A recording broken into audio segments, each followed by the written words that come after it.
Before we talk about what happened on that clay court in Paris, let me ask you something.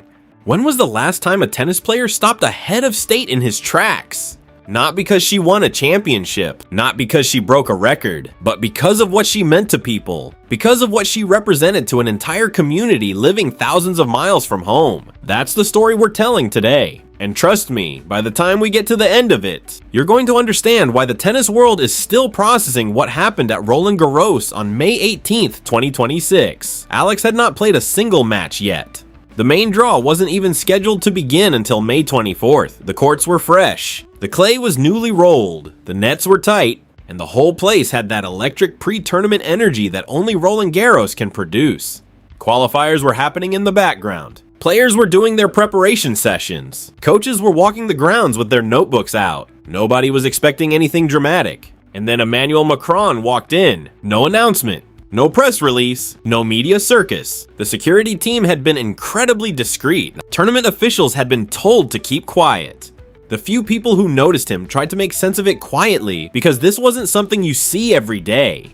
The French Open hadn't even officially started, and the president of France was sitting courtside, completely alone with his thoughts, watching a practice session. The question rippling through the staff and the few players who caught wind of it was the same one everyone would be asking by the end of the day. Who is he here for?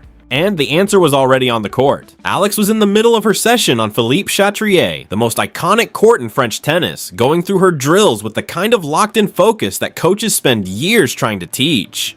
Her footwork was clean. Her ground strokes had that snap to them that you notice even if you don't know anything about tennis. She was moving like someone who had a plan and was executing it with total confidence. She had no idea the president was watching. None. Zero. She was just working. And that, in a weird way, is what made it so powerful. Because Macron wasn't watching a performance. He wasn't watching someone play to the cameras or try to impress anyone. He was watching the real thing.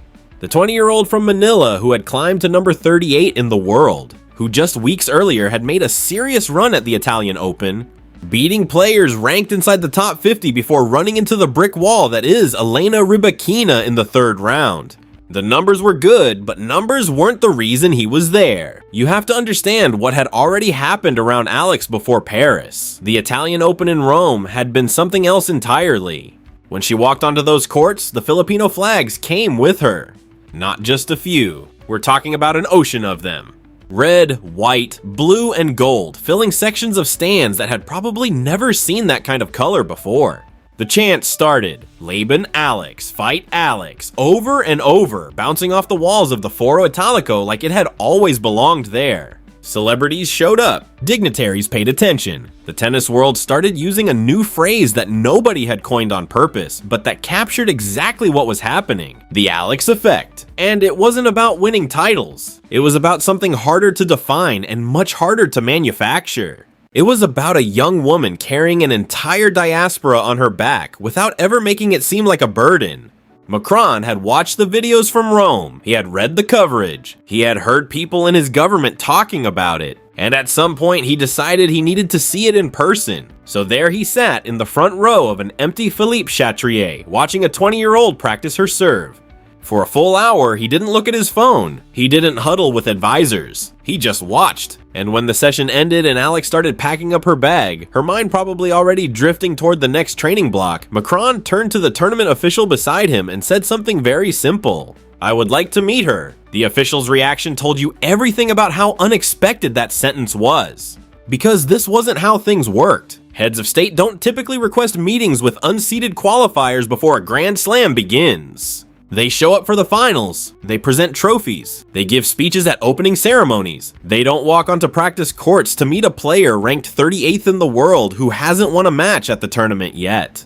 But Macron wasn't operating on the usual logic. He had already explained it to the official. The Filipino community in France is one of the largest in Europe. They work in hospitals and care homes. They build lives here far from their families. They send money home every month and miss the moments they can never get back. They are everywhere, and they are largely invisible. And in Alex, they had found someone who made them feel seen. I want to honor that, Macron said, and so the area was cleared. The journalists who had been lingering nearby were quietly moved along. The cameras were switched off. Security formed a loose perimeter, and then the president of France walked toward a 20-year-old who was still zipping up her racket bag and had absolutely no idea what was about to happen. She looked up and her brain must have taken a full second to process what her eyes were telling her. She had met famous people before. Big names, people with global profiles, the kind of faces you see on magazine covers. But a sitting head of state, the leader of the country whose most famous tennis tournament she was about to compete in, walking across the court specifically to talk to her. Nothing prepares you for that. Macron extended his hand and said her name and told her it was an honor to meet her. And Alex, who is never short of composure, who carries herself with a quiet confidence that you notice the moment she walks into a room, was genuinely speechless for a moment. She gathered herself quickly and shook his hand and told him the honor was hers, which was exactly the right thing to say. What Macron said next was the part that hit different. He told her he had watched her practice. He told her the footwork and the focus and the intensity were impressive. He said he had seen a lot of athletes in his time, and he could recognize when someone was genuinely locked in. But then he paused and told her that wasn't actually why he had come. He looked at her and said, "I came because of what you represent." And then he talked about the Filipino community in France, the nurses, the caregivers, the engineers, the people who left everything behind to build something new and who often go unnoticed in the process. He talked about the flags in Rome and the chants and the videos he had seen.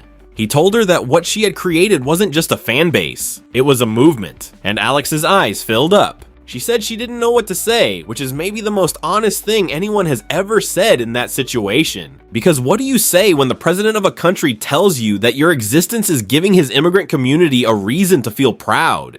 The private conversation ended. Macron walked toward the press room, and nobody outside that court quite knew what was about to happen next.